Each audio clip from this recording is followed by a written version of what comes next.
What's up, guys? It's your favorite Q coach. Welcome to another student before and after video. Let's go do this thing.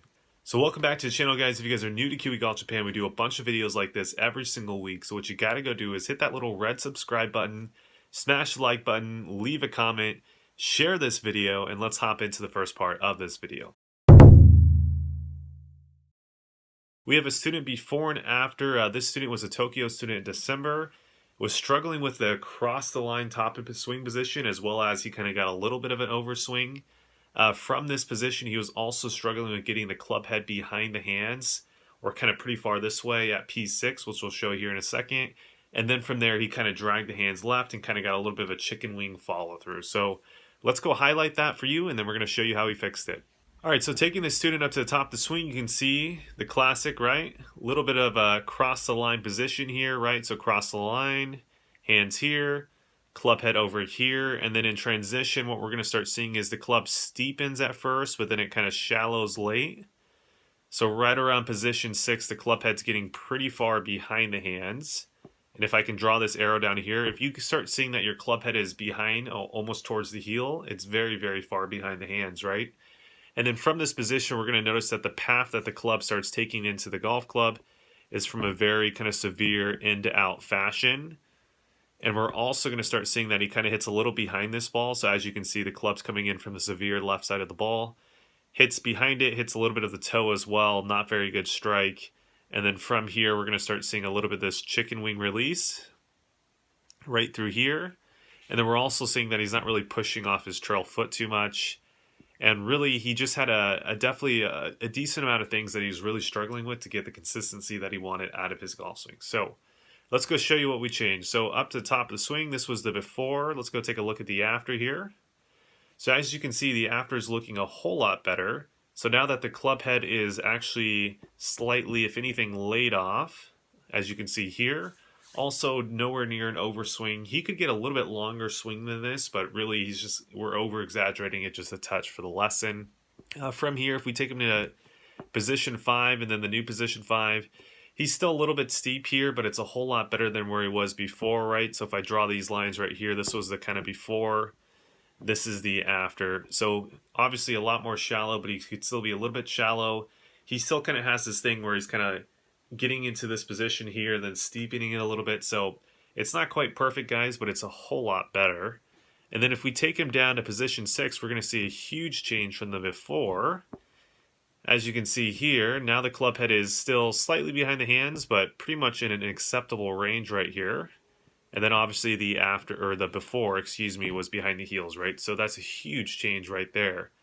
And then from this position, remember, he was very far from the inside. Now he's coming a little bit more down the line, still a little bit from the inside, not too bad. And then obviously here was the after. Not a lot of movement, right? Little chicken wing. Now watch this, guys. This is a pretty big change here. I was really happy with this. And bam, now he starts moving, no chicken wing. And look how much better that finish looks. So how do we do this, guys? Well, really, we did it how we always do it with all of our students is we work them through an implementation process, right? So the first part was we had to get this player's top of swing position a whole lot better.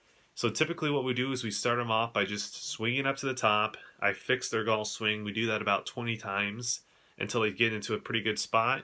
Then we start having them do it by themselves. Then we start having them do it at a slow speed, and then we start slowly ramping it up. This particular swing, this student was doing at full speed, right? Which is where most students kind of hit I call it a breaking point. Basically, when you're changing your swing, there's a speed that you're going to find that you revert back to the old swing pattern. So for this player, it was at 100% speed, which is pretty common. Anywhere from half speed to 100% speed is where a lot of you guys will hit your breaking point. So to get him over this breaking point, as you can see, we had a little golf club right here. And basically what we're trying to get him to do was, before he started his downswing, he had to hit this golf club, and that pretty much got the club shaft in a little bit more of a laid off position as opposed to this cross the line, right? And basically reps on reps on reps on reps, and he finally started to get into a better position where he got rid of that cross the line. And we have a lot of you guys out there that really struggle with this cross the line position, as well as kind of some other factors that you see in this person's golf swing as well. But if you can go over a similar process and you work yourself through it, and then basically make sure that when you're doing it and you get stuck, that you start over exaggerating, right? So if, let's say for this player, if this cross the line position right here was 100%, and then this really flat laid off position was 0%, this is what we tell all our students, what do you feel like you were? And he was telling us that he felt he was about 50%. So we told him to do a swing where he felt like he was 0, if anything, maybe even more than 0, right? Negative. And that's when he started really seeing the change, right? So if you guys can follow the process, make sure if you do get stuck, do what we just talked about there. I guarantee you guys, you're going to see at least a little bit of improvement. And if you still haven't seen improvement, you can always hop over and take a lesson from us. I guarantee it, you will see changes in your golf swing in one lesson, right? Now, are you going to keep the changes is really the big question, which a lot of people don't do on the first couple lessons because you guys don't practice correctly afterwards, but you will see the changes, and then over time when you learn how to practice correctly, you're going to keep the changes, and that's when golf becomes really fun. So anyways, guys, this was the video. I hope you guys liked it. Like, comment, share, subscribe, all that good stuff. Make sure to check out our lessons, link down below, and I'll see you guys again next video.